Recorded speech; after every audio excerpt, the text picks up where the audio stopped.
கேட்டிருந்தாங்க. அந்த அம்மா கனிமொழி வந்துட்டு முன்னாடி வந்து பெரியார் படத்த வச்சிருந்தாங்க. இப்ப எடுத்துட்டு பனைமரம் படத்த வச்சிருக்காங்க. அவங்களுடைய அந்த வலைத்தள பக்கத்துல. ஏன் அப்படியெல்லாம் நடக்குதுன்னு கேட்கறாங்க. இப்போ வந்து அன்பில் மகேஷ் போன்ற திமுக நிர்வாகிகள் இந்த சூப்பர்மேன் லெவல்ல இருக்காங்க. பேண்ட்டுக்கு வெளியில ஜட்டி போடுற மாதிரி சட்டைக்கு வெளியில ருத்ராட்சம், அப்புறம் இந்த துளசி மாலைன்னு சொல்லுவாங்க, இந்த கண்ணாடி மாதிரி. இப்படி இந்த தேர்தல் வரும்போது என்ன நினைச்சிடுறாங்கன்னா, மக்கள் வந்து முட்டாள்கள், இந்த ருத்ராட்சத்தை பார்த்து நம்பிடுவாங்க. தெரியாதா முன்னால் என்ன பேசுனாங்க, இப்ப என்ன பேசுனாங்கன்னு தெரியாதா? உதயநிதி பிரச்சாரம் பண்ற அந்த பகுதியில வந்து கல்லூரிகளுக்கு விடுமுறை அப்படின்னு சொல்லி இருக்கிறாங்களே, இது இந்த மாதிரி விடுமுறை அளிக்கிறத பத்தி என்ன நினைக்கிறீங்க அப்படின்னு கேட்டேன். பிரதமர் வந்து வரும்பொழுது அப்போ வந்து அந்த பேரணியில் எங்க சைட்ல நின்று கையசைச்சது வந்து தப்பு, மாணவர்களை கூப்பிட்டு வந்தது தப்புன்னா ஈரோடு முழுக்க விடுமுறையாவே விட்டுட்டீங்களே. கனிமொழி அவர்கள் பேசியிருக்கிறாங்க. இப்ப சமீபத்துல போயிட்டு இருக்க அந்த பேச்சு, தூத்துக்குடி சென்னை வந்து முதல் வீடு, தூத்துக்குடி அவங்களுக்கு வந்து இரண்டாவது வீடு மாதிரி அப்படின்னு சொல்லிட்டு, அதுக்காக தான் கேட்டேன் நான் உங்களுக்கு கேள்வி. என்ன சிக்கல்ல மாட்டி விடணும்ன்றதுக்காக இவ்வளவு திட்டம் போட்டு வேலை செய்றீங்க ஐயா. சென்னையில ஒரு மருத்துவமனையில தான் பிறந்தாங்க. அவங்க பிறந்த போது கூட அந்த கேஸ் உங்களுக்கு ஞாபகம் இருக்கும். அது அதாவது நீ என் பேர்ல வந்து அவதூறு அப்படின்னு சொல்லி வழக்கு போடுறாரு. அப்போ அந்த கோர்ட்ல பொண்ணு பிறந்ததுங்கிற செய்தி அவதூறு செய்தின்றாரு. இல்ல, அதுக்கு அப்பா வந்து, ஆனா பின்னால வந்து சட்டமன்றத்திலேயே வந்து கனிமொழி என் மகள், ஆனால் அவளுடைய தாயார் என் மனைவி இல்லை. நீங்க என்னமோ இன்னைக்கு வந்து கமலஹாசன் தான் இந்த மாதிரி எல்லாம் பேசுவாருன்னு நீங்க நினைச்சுக்கிட்டு இருக்கீங்க. அந்த காலத்துல எங்க கலைஞர் ஐயாவே எப்படி பேசியிருக்காரு பாருங்க. சமீபமா அந்த பெரியார் மண்ணு இதெல்லாம் இவங்க யாரும் பேசுறது இல்லையே, ஏன் திருசக்தியாரேன்னு கேட்கறாங்க. நாடகத்துல ஒரு பர்டிகுலர் சீன் வரும். இது தேர்தல் சீன், இந்த தேர்தல் காட்சி. இந்த தேர்தல் காட்சி வரும்போது இப்படிதான் எல்லாருமே பட்டாரமாயிருவாங்க. ஏப்ரல் 19 அந்த தேர்தல் முடிந்தவுடன் மறுபடியும் சனாதன எதிர்ப்பு தொடரும். ஒவ்வொரு மனிதனின் ஒவ்வொரு வார்த்தையிலும் அரசியல் பிறக்கிறது. கல்விக்கேற்ற வேலை, வேலைக்கேற்ற சம்பளம், அதை கொண்டு வாழ்கின்ற பெருமை மிக்க வாழ்வு, அதுவே எங்கள் கனவு. தங்கத்தை யாராவது தவிட்டிற்கு விற்பார்களா? ஜனநாயகத்தில் நம் வாக்கு என்பது வலிமை மிக்க ஆயுதம். அதை அநீதிக்கு எதிராக ஏந்துவோம். வெளிப்படையான அநீதிகளால் கட்டமைக்கப்பட்ட சமூகத்தை தகர்த்து புதியதோர் சமூகம் படைப்பதுதான் புரட்சி. இது மாற்றத்திற்கான எளிய மக்களின் புரட்சி. வாக்களியுங்கள் மைக் சின்னத்தில். திருசக்தியாருடைய பகுதி 2 தொடங்குகிறது. அருண்நேருக்கு சீட்டு கொடுத்ததுனால ஆராசா பெரம்பலூர் அவருடைய மாவட்டத்தில இருந்து கம்ப்ளீட்டா அவருடைய ஆதரவாளர்களை விட்ரா பண்ணிட்டு போயிட்டாரு. பல இடங்கள்ல இதே மாதிரி வந்து திமுகவுக்கு வந்து உள்குத்து பிரச்சனைகள் நிறைய இருக்கு. தென் சென்னையிலேயே இருக்கிறதா சொல்றாங்க. தென் சென்னையிலேயே, சென்னையில இருக்கக்கூடிய தென் சென்னையிலேயே இப்படி இருக்கிறதா சொல்றாங்க. இத மாதிரி பல உள்குத்துகள் திமுக கூட்டணியில் மட்டும் இல்லாமல் திமுகவுக்குள்ளேயே அவர்களுடைய நிர்வாகிகளுக்குள்ளேயே இருக்கு. எந்த அளவுக்கு மோசமா இருக்குன்னா பாருங்க. பாவம் அன்பில் மகேஷ் அமைச்சர் வந்து ஓபன் இதுல வந்து இந்த ஜீப் வேன் மேல நின்றுட்டு சட்டைக்கு வெளியில ஒரு ருத்ராட்சம், சட்டைக்கு வெளியில கொட்டை, நான் சொல்றது ருத்ராட்ச கொட்டை, அதை போட்டுக்கிட்டு வராரு. யாராவது ருத்ராட்சத்தை வந்து சட்டைக்கு வெளியே போடுவாங்களா? உள்ளதான் போடுவாங்க. இதுல வந்து நான் உங்களுக்கு எதிர்ப்பு தெரிவிக்கிறேன். அவங்களுடைய ஆன்மீகத்தை நீங்க வந்து எதிர்க்கிறீங்க, கிண்டல் பண்றீங்க. அவங்களுக்கு ஆன்மீகம் ஒருத்தருக்கு வரக்கூடாதுங்களா? பக்தி வரக்கூடாதுங்களா? ஏங்க ஆன்மீக நீங்க தான் சொன்னீங்க, சனாதன ஆன்மீகம்லாம் டெங்கு மலேரியா மாதிரி வைரஸ்ன்னு சொல்லி. அப்போ ஒத்துக்குங்க, உங்களுக்கு இந்த வைரஸ் தேர்தலுக்காக, அப்ப தேர்தல் வைரஸுக்காக இந்த வியாதி வந்திருக்கு. இந்த ருத்ராட்சம் போடுறாங்க. நீங்களா போடுவீங்க. அதான் சொல்றேன். அப்ப அந்த ஓட்டுக்காக நீங்க சின்ன வயசுல வந்து நாங்கெல்லாம் படிக்கும்போது கேட்பாங்க, what is the difference between man and super man? மனிதனுக்கும் சூப்பர் மேன்னா அது ஒரு பெரிய கேரக்டர் ஒண்ணு. அப்ப நிறைய கதைகள், இந்த காமிக்ஸ் இதெல்லாம் வரும். அவர் மேல இருந்து குதிப்பாரு, அந்த மாதிரிலாம் வரும் சூப்பர் மேன் அப்படின்னு. அப்ப வந்து மேனுக்கும் சூப்பர் மேனுக்கு என்ன வித்தியாசம்?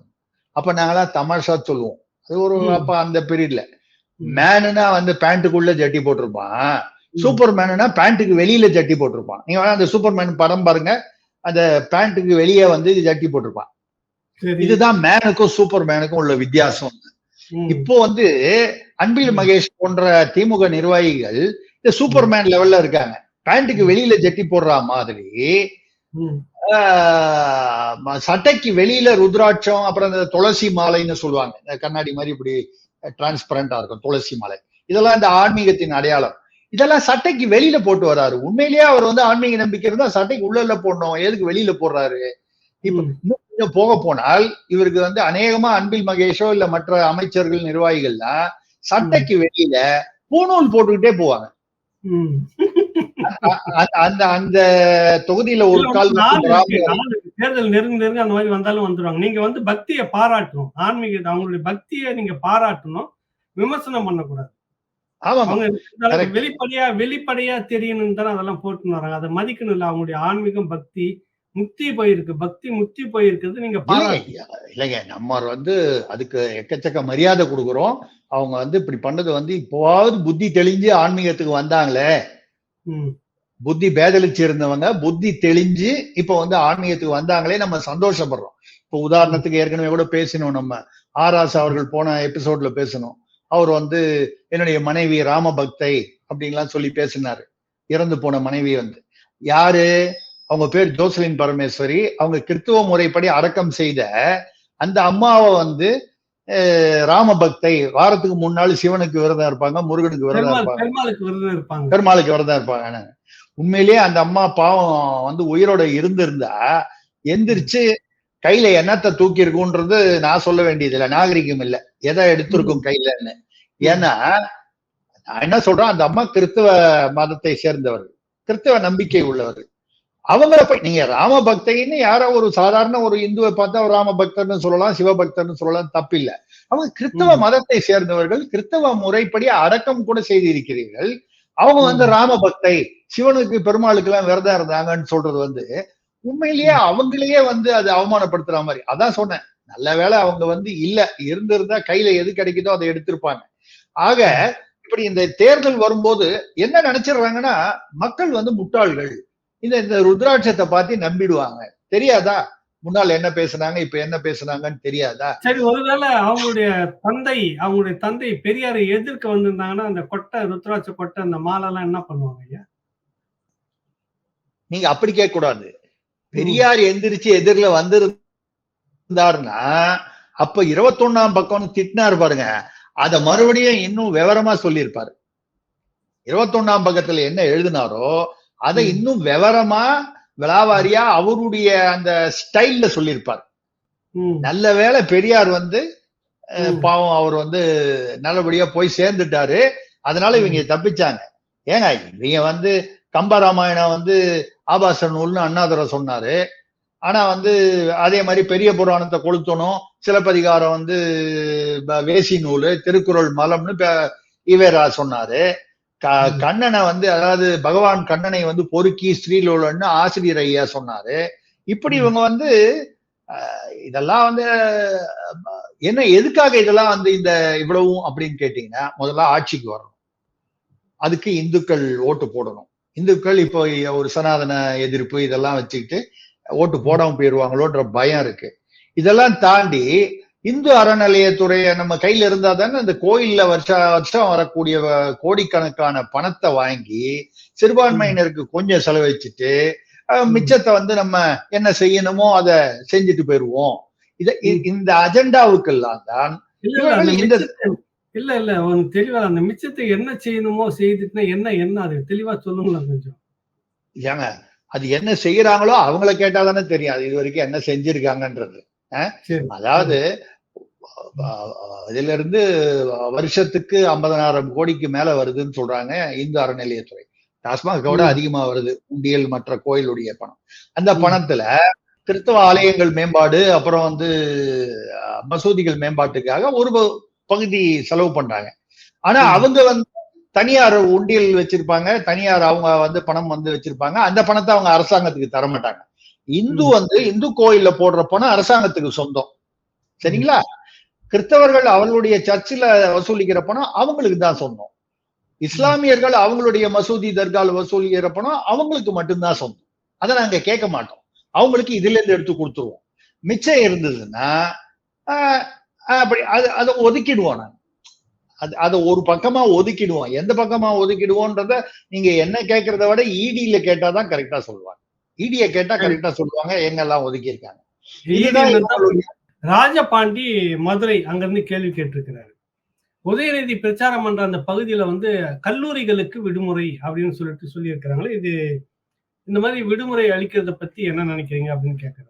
அது அங்க தனியார் கல்லூரிகள் உட்பட எல்லா அரசு கல்லூரி, தனியார் கல்லூரி எல்லாருக்கும் அன்னைக்கு வந்து ஈரோட்ல விடுமுறை விட்டது மட்டும் இல்லாம அந்த கல்லூரியுடைய பேருந்துகள், இந்த பேருந்துகள் எல்லாம் வந்து ஆட்களை ஏற்றி வந்து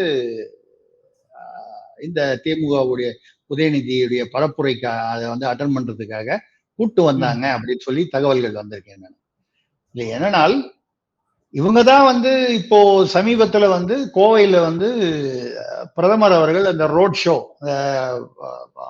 சாலையில வந்து ஒரு ஊர்வலம் மாதிரி பேரணி மாதிரி போறாரு இல்லையா, அது போகும்போது ஒரு தனியார் பள்ளி, தனியார் இல்ல அரசு உதவி பெறும் தனியார் பள்ளி, அந்த தனியார் பள்ளியிலிருந்து மாணவர்களை 2-3 ஆசிரியர்கள் அழைத்து வந்தார்கள் அப்படின்னு சொல்லி அவங்க பேர்ல வந்து காவல்துறை வழக்கு பதிஞ்சது.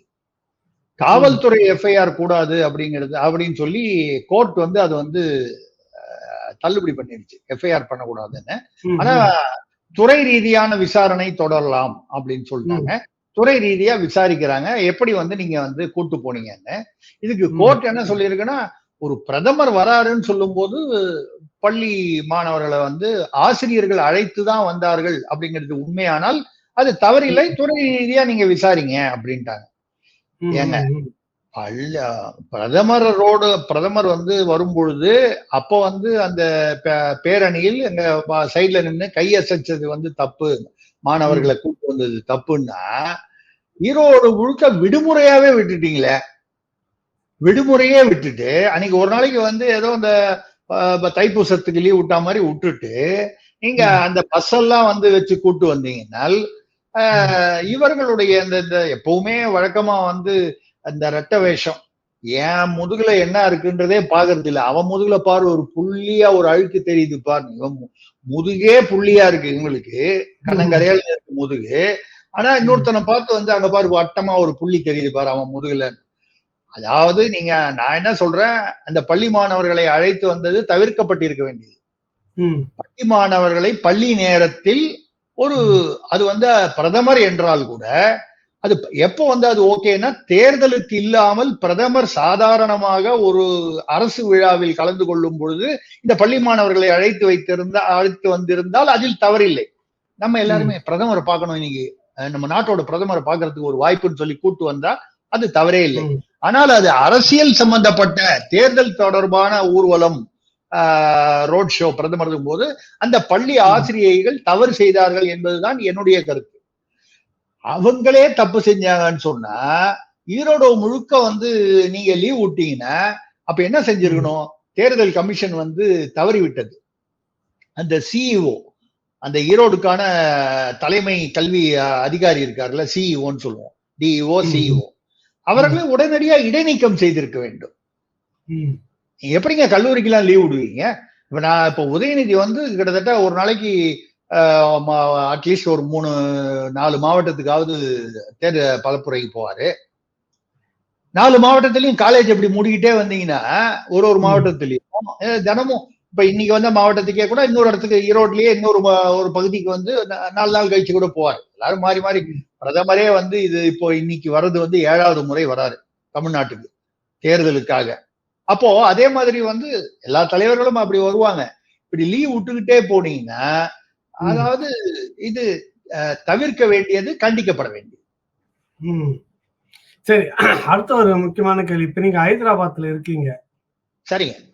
அது உங்க இன்னொரு வீடு மாதிரின்னு நினைக்கிறீங்கல்ல? இன்னொரு வீடு முடியாது சொன்னா என் பையன் கோச்சு பாரு, அவருடைய வீடு இருக்கட்டும். முத்து சங்கர் அஸ்தனாபுரத்து இந்த கேள்வி கேட்டுக்கிறார். தூத்துக்குடி என்னுடைய 2வது வீடு அப்படின்னு கனிமொழி அவர்கள் பேசியிருக்கிறாங்க. இப்ப சமீபத்துல போயிட்டு இருக்கு அந்த பேச்சு. தூத்துக்குடி சென்னை வந்து முதல் வீடு, தூத்துக்குடி அவங்களுக்கு வந்து 2வது வீடு மாதிரி அப்படின்னு சொல்லிட்டு, அதுக்காக தான் கேட்டேன் நான் உங்களுக்கு கேள்வி. என்ன சிக்கல்ல மாட்டி விடணும்ன்றதுக்காக இவ்வளவு திட்டம் போட்டு வேலை செய்றீங்க ஐயா. நல்லா வேலை செஞ்சீங்க ஐயா. சரி. அவங்க வந்து இரண்டாவது வீடுன்னு சொல்லுவாங்க. மூன்றாவது வீடுன்னு அடுத்த தடவை வேற ஒரு தொகுதியில நிக்கும் போது தூத்துக்குடி இரண்டாவது வீடு, இது வந்து ஏதோ ஒரு மயிலாடுதுறை மூணாவது வீடுன்னு கூட சொல்லுவாங்க. ம், ம், ம். அதுக்கெல்லாம் எங்கிட்ட விளக்கம் கேட்டு நான் எதையாவது விளக்கம் கொடுப்பேன்னு சொல்லி ம். என்கிட்ட எதையோ எதிர்பார்த்து என்னை சிக்கலில் மாட்டி விட ஏதோ பெரிய சதி நடக்கிறது. அவங்க சரி ரைட்டு. அப்ப சரி. முதல் வீடு சென்னை. ம். முதல் வீடு சென்னை இருக்கலாம் ம்? இருக்கலாம் இருக்கலாம் இருக்கலாம். இல்ல, நீங்க யோசிக்கிறத பார்த்தா வேற ஏதோ சொல்ல வரீங்கன்னு தோணுது. எனக்கு இல்ல புரியல. இல்ல நான் எங்க அவங்க இல்லைங்க, அவங்க வந்து சென்னையில ஒரு ஆஸ்பத்திரியில தான் பிறந்தாங்க. சென்னையில ஒரு மருத்துவமனையில தான் பிறந்தாங்க. அவங்க பிறந்த போது கூட அந்த கேஸ் உங்களுக்கு ஞாபகம் இருக்கும். அது ஆமா. அதாவது ஒரு சுப்பிரமணியம் ஆங்கில சொல்லிட்டு பத்திரிகை வச்சிருந்த ஒரு சின்ன சுப்பிரமணியம்னு ஒருத்தர். ஜவஹர் அவர் ஒரு வந்து பத்திரிகை நடத்திட்டு இருந்தாரு. ஆமா அதுல வந்து நடத்திருந்தாரு. அவர் அதுல வந்து அவர் எழுதிட்டாரு. ஆ. இந்த ஆஸ்பத்திரியில வந்து தர்மாம்பாள் என்கிற ராஜாத்தி அம்மாளுக்கு என்பவருக்கு பெண் குழந்தை பிறந்திருக்கிறது.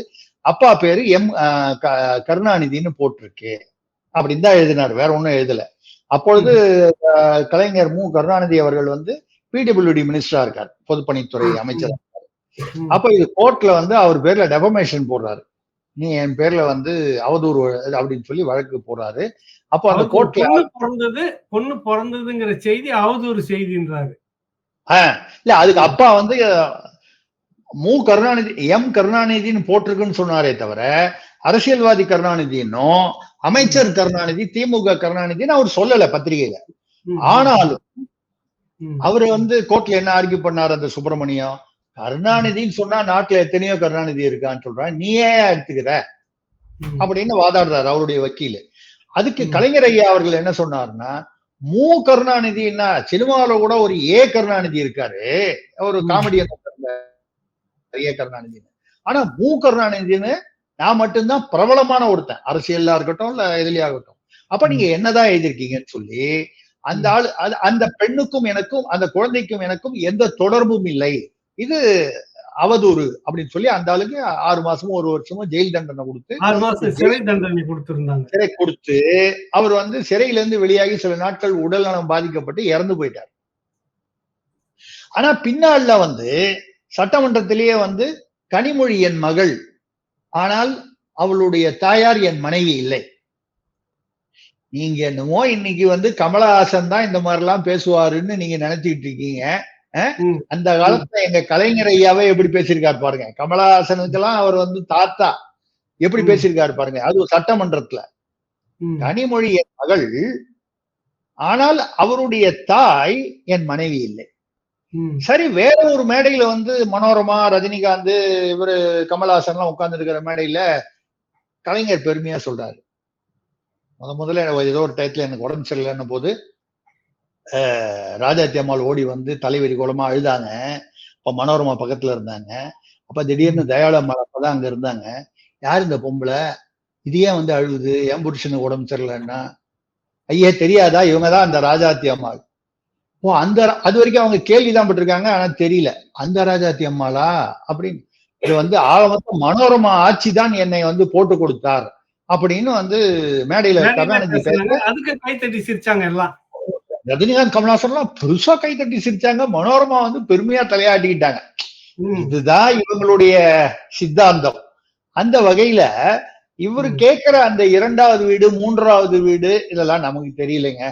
இன்னைக்கு அவங்க தூத்துக்குடி வந்து 2வது வீடுன்னு சொல்றது, சென்னையில அவங்களுக்கு ஒரு வீடு இருக்கு எங்கேயோ, அதுக்கப்புறம் இன்னொரு வீடு தூத்துக்குடியில இருக்கு. அவங்களுக்கு பல வீடு இருக்கும். இதெல்லாம் நம்ம வந்து பர்சனலா இதெல்லாம் கேட்க கூடாது. அவங்க எத்தனை வீடு வேணாலும் இருக்கலாம். நாளைக்கே வேற ஒரு தொகுதியில போய் நின்னா அதே அவங்க வீடா நினைக்கிறாங்க. ஒரு தொகுதியை தன்னுடைய வீடாக நினைப்பது வந்து அது ஒரு பண்பாடு.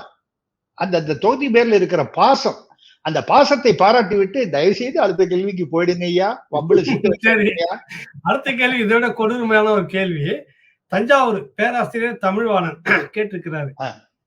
அனிதா இறந்து போன அனிதா வந்து 1200 மதிப்பெண்ணுக்கு 1720 மதிப்பெண் எடுத்து அவருக்கு வந்து மருத்துவ சீட்டு கிடைக்கல அப்படின்னு உதயநிதி பேசிட்டு வர்றப்ப 1200 மதிப்பெண்ணுக்கு 1720 மதிப்பெண் எடுத்திருக்கிறாங்க.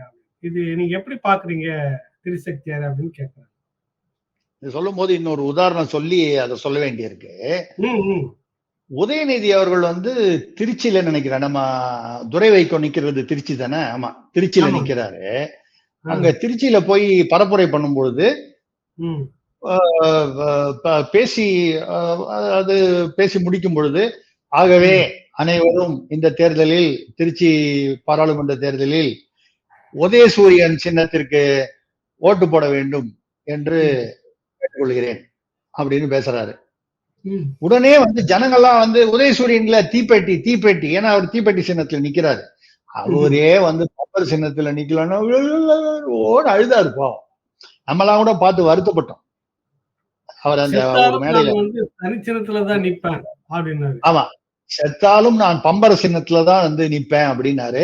இப்போ தீப்பெட்டி சின்னத்துல நிக்கும் போது துரை வைக்கோ நிக்கல, அவருடைய ஆவி நிக்குதுன்னு நினைக்கிறேன்.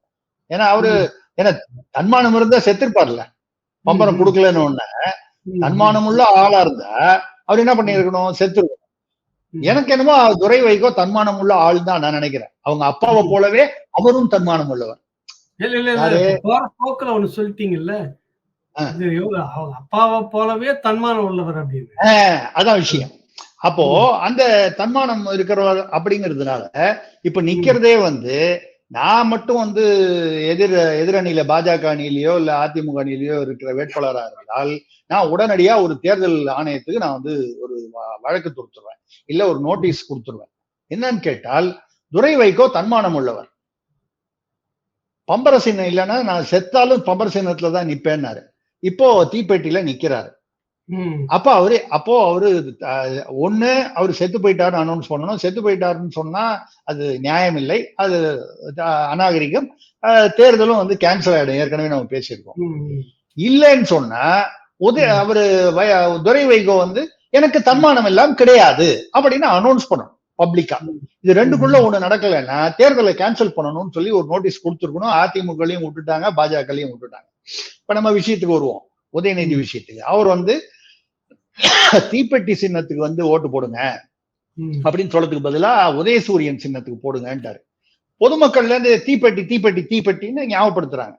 உடனே அவர் வந்து நீங்க மக்கள்லாம் உஷாராதான் இருக்கீங்க, தீப்பெட்டி சின்னம் தான் அப்படின்னாரு.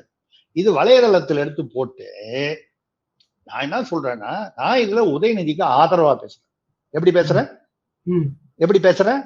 உதயநிதி அவர்களுக்கு ஆதரவா பேசுறேன். திருசக்தியார் வந்து ஆதரவா பேசுறேன். ஒரு மனிதன்னா ஒரு நாளைக்கு வந்து காலையில ஒரு 15 மணி நேரம் 16 மணி நேரம் ஒரு நாள்ல வந்து தேர்தல் பரப்புரை வேற வேற ஊருக்கு போய் வெயில்ல, இந்த மண்டகாயிர வெயில்ல நின்று ஒரு களைப்பு வருமா வராதா? கட்டாயம் வரும், உடல் களைப்பு. அந்த களைப்புல பேசினாரு, அந்த களைப்புல வந்து வாய் தவறி பேசிட்டாரு அப்படிங்கறதா என்னை நான் வந்து அப்படிதான் நினைக்கிறேன். ஆனா இந்த வலைதளத்துல பாருங்க, ரொம்ப குசும்பு பிடிச்சவனுங்க. இந்த வலைதளம் இருக்கு பாருங்க, ரொம்ப குசும்பு ஜாஸ்தி. என்னன்னு கேட்டீங்கன்னா, மப்பில் பேசுகிறார் உதயநிதி. தப்பு இல்ல? தப்புதான். அவர் மப்பில பேசுறாருன்னு நமக்கு எப்படி தெரியும்? இப்படி கேட்டா உடனே என்ன சொல்லுவாங்க? அவருதான் ஜாஃபர் சாதிக்கோட உறவு இருந்ததுன்னு சொல்லுவாங்க. இல்ல வேற ஏதாவது ஒண்ணு சொல்லுவாங்க.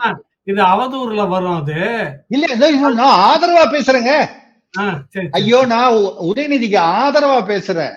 நான் உதயநிதியை எதிர்த்து வலைதளத்துல வந்து மப்புல பேசியிருக்காரு அப்படின்னு. இப்போ அதே தானே, இந்த 1200க்கு 1720 பேசினாலும் மப்புல பேசியிருக்காருன்னு சொல்லுவாங்க இந்த பயிலுவ. யாரு? இந்த வலைய மீடியால இருக்கிற சும்மா இருக்கிற வேலை இல்லாம சும்மா வீட்டுல உட்கார்ந்துட்டு இருக்கிற வெட்டி பசங்க எல்லாம் அவரை பார்த்து மப்புல பேசியிருக்காருன்னு சொல்லுவாங்க. இதை நான் வன்மையாக கண்டிக்கிறேன். இது தவறு. ஒரு உடல் களைப்புல, மன களைப்புல அவர் வந்து, அதுவும் சாயந்தர நேரத்துல பேசும்போது கொஞ்சம் வித்தியாசமா, கொஞ்சம் வாய் தவறி, கொஞ்சம் நாக்கு குழறி அப்படி ஏதாவது பேசியிருக்கலாம். அதுலதான் இந்த 1720 பேசியிருக்காரு, அந்த உதயசூரியன் தீப்பெட்டி. அதனால வந்து நம்ம வந்து உதயநிதியை வந்து நம்ம வந்து தவறா நினைக்கிறதுக்கு ஒண்ணும் இல்ல. அவரு உடல் களைப்புனாலதான் அப்படி பேசியிருப்பாரு. அவர் கொஞ்சம் ஓய்வு எடுத்துக்கணும், ரொம்ப இந்த மாதிரி ஓய்வு எடுத்துக்கணும் அப்படிங்கிறது ஒரு அன்பார்ந்த வேண்டுகோளா நம்ம சொல்றோம். சரி, நல்லது. ஒருத்தர் தொடர்ச்சியா வந்து இது எதுக்கு கேட்கிறாருன்னு தெரியலங்க. போன முறை தவிர்த்துட்டு அப்புறம் பார்த்துக்கலான்னு, திரும்பவும் அதே கேள்வி கேட்டுட்டு இருக்கிறாரு. அதுக்கு வந்து என்னன்னு தெரியல. கண்ணபுரான் ரெபைல் வந்து கேட்டிருக்கிறாரு. சரி. முதல்ல ஒரே கேள்விதான் 2 கேள்வியா கேட்டிருக்கிறாரு.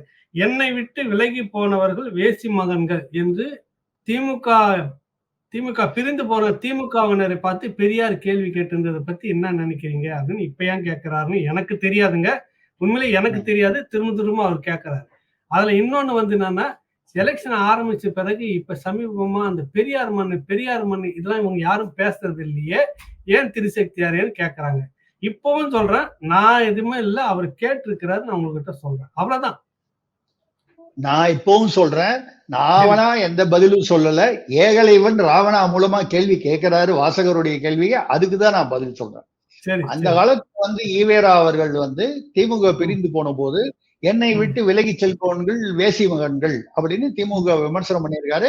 இதை விட மோசமா 21ஆம் பக்கம்லாம் விமர்சனம் பண்ணியிருக்காரு, நமக்கு தெரியும். ஆனா அப்போ அண்ணாதுரை ஒரு பதில் சொன்னார். அதுக்கு அண்ணாதுரை வந்து மிக சாதுரியமாக பதில் சொல்லுவார்.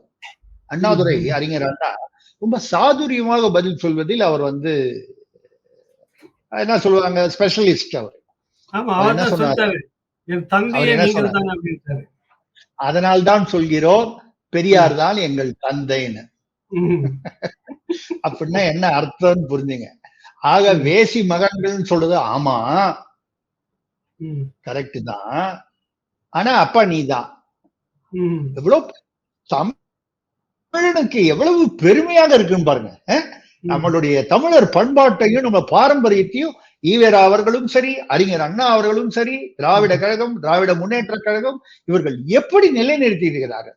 ஒருத்தர் வந்து நீ வேசி மகன்கிறாரு, இன்னொருத்தர் வந்து ஆமாயா எங்க அம்மா வேசிதான், ஆனா அப்பா நீதான். எவ்வளவு பெருமையா இருக்கு பாருங்க. இதுதான் வந்து நடந்தது. இத பத்தி இப்போ ஏன் கேட்டாருன்னு எனக்கு தெரியல. இருந்தா கூட எதுக்கு அவர் கேட்கிறாருன்னா, அப்படிப்பட்ட பெரியாருடைய மண் இப்படி இப்ப ஏன் பேசல? அதான் இப்ப எலெக்ஷன் ஆரம்பிச்சதுல இருந்து காணோம், ஒண்ணும் புரியல. கனிமொழி அந்த அம்மா அதுக்குன்னு கேட்டிருந்தாங்க. அந்த அம்மா கனிமொழி வந்துட்டு முன்னாடி வந்து பெரியார் படத்தை வச்சிருந்தாங்க. இப்ப எடுத்துட்டு பனைமரம் படத்தை வச்சிருக்காங்க அவங்களுடைய அந்த வலைதள பக்கத்துல. ஏன் அப்படி எல்லாம் நடக்குதுன்னு கேட்கறாங்க. ஏன்னா இந்துக்களோட ஓட்டு வேணுமே. ஆனால் தான் இந்துக்களோட ஓட்டு ஏங்க இப்போ வந்து வேன் மேல ஏறி நின்றுட்டு சட்டைக்கு வெளியில இது ருத்ராட்ச மாலை போட்டுட்டு போறாரு அன்பில் மகேஷ். கனிமொழி வந்து சந்தன போட்டு குங்கும போட்டுலாம் வச்சுட்டு போறாங்க. மற்ற அமைச்சர்கள் எல்லாம் பாத்தீங்கன்னா எல்லா கோயில்லையும் போய் எல்லா கோயில்கள் எல்லாம் போய் அர்ச்சனை பண்ணி அங்கங்க இந்த இந்து கடவுள்கள் எல்லாம் வந்து அவங்களோட சேர்த்து ஐடென்டிஃபை பண்றாங்க. ஆராசா வந்து மனைவி ராமபக்தைன்னு சொல்றாங்க. இதெல்லாம் என்ன, அதாவது ஒரு நாடகம் அப்படின்னு வரும்பொழுது நாடகத்துல ஒரு பர்டிகுலர் சீன் வரும். இது தேர்தல் சீன், இந்த தேர்தல் காட்சி. இந்த தேர்தல் காட்சி வரும்போது இப்படிதான் எல்லாருமே பண்டாரமாயிருவாங்க. அது வரைக்கும் திமுக பெரியார் மண்ணுன்னு சொல்லுவாங்க. இந்த தேர்தல் காட்சி வரும்போது எல்லாரும் பண்டாரமாயிருவான், ஆண்டி பண்டாரம் ஆயிடுவான். ஆண்டி பண்டாரம் ஆயிட்டு அவன் வந்து ராமா ராமா கிருஷ்ணா கிருஷ்ணா ஏதோ ஒரு முருகா முருகான்னு ஏதோ ஒண்ணு சொல்லிட்டு ஆண்டி பண்டாரமா வந்துருவாங்க. இப்ப இது பண்டார சீன், பண்டார காட்சி நடைபெறுகிறது. ஏப்ரல் 19 அந்த தேர்தல் முடிந்தவுடன் மறுபடியும் சனாதன எதிர்ப்பு தொடரும். பெரியார் ஆமா அது தொடரும்.